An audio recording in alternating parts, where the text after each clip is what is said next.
৩৬ বছর পর একটা কাপ জিতে এখন আমরা আন্ডারগ্রাউন্ডের বাস পাখি। কথায় আছে, ফকের একটু টাকার মুখ দেখলে মাটিতে পা পড়ে না, তেমন একটা দল আছে আর্জেন্টিনা। 2022 বিশ্বকাপ জেতার পর এমন ভাব ধরছে মনে হয় ফুটবলের জন্মটাই বুঝি 2022 সাল থেকে হয়েছে। এখন তারা অন্য কোনো দলকে দলই মনে করে না।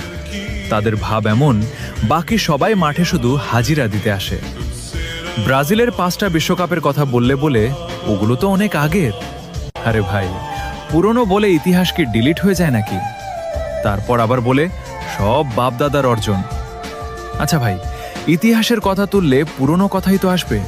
আর তোমাদের ইতিহাসে তো ডিয়েগো মারাদোনার সেই হাতের গোলের গল্প আছে। তবুও এত ভাব। আর আমাদের বাপদাদাদের ছিল জমিদারি, 5টা কাপ রেখে গেছে উত্তরাধিকার হিসেবে। If you don't mind, Argentina সাপোর্টাররা কি আবার করলে